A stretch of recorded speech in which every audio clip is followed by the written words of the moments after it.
காற்றினில் விரித்து வானவினில் பறக்கவா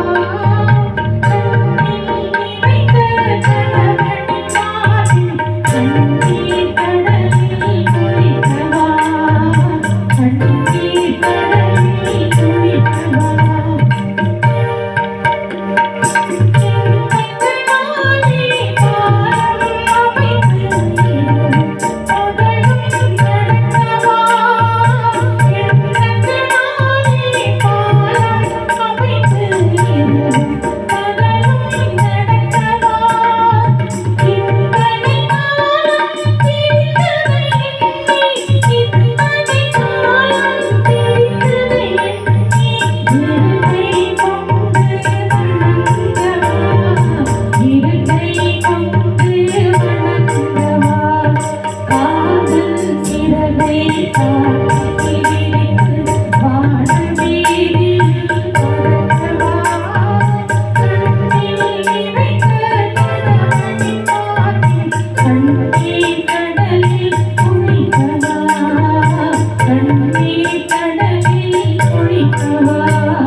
பாடுறார். பிரிந்தவர் மீண்டும் சேர்ந்திடும் பொழுது அழுதால் கொஞ்சம் நிம்மதி, பேச மறந்து சிலையா இருந்தால் அதுதான் தெய்வத்தின் சன்னதின்னு பாடுவார். இது அப்படியே அந்த புதுப்பாட்டுல கொண்டு வந்தாரு பாருங்க. ஜானி திரைப்படம் கவியரசரை போல எண்ணியதையெல்லாம் எழுதிய கவிஞனை பார்க்க முடியாது, ஆனால் எண்ணியதையெல்லாம் கண்ணியத்தோடு எழுதிய கவிஞன் கவியரசர். கவிஞனுக்கு ரொம்ப அவசியம். எல்லாத்தையும் சொல்ல முடியாது. ஐயா நீங்க சொன்னீங்க இல்ல பூரிக்கட்டையெல்லாம் அடிப்பேன், அதெல்லாம் நமக்கு பழக்கம் இல்லையா?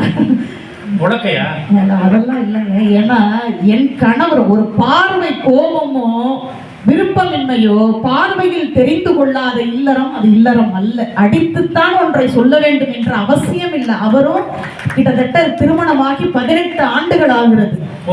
எங்க வீட்டுக்காரவங்க கடும் சொல்லை வீசியதும் கிடையாது, கையெடுத்து அடித்ததும் கிடையாது. பார்வை தான், அந்த பார்வையை நம்ம கொன்றோம். அதுதான் ஏதோ அந்தந்த பாடல்களை கம்பனை படித்ததனால் கவியரசரை படித்ததனால் இல்லற வாழ்க்கை அப்படி போயிட்டு இருக்கு. நீங்க ரொம்ப செல்லு பார்க்காதீங்க. அதெல்லாம் பார்த்தா இந்த மாதிரிதான் பூரிக்கட்டை தொடப்பக்கட்டை எல்லாம் ஞாபகம் வரும்னு என்னுடைய தாழ்மையான வேண்டுகோளை சொல்லி அதை ரொம்ப அழகா பாடுறாரு பாருங்க. நீரோடை போலவே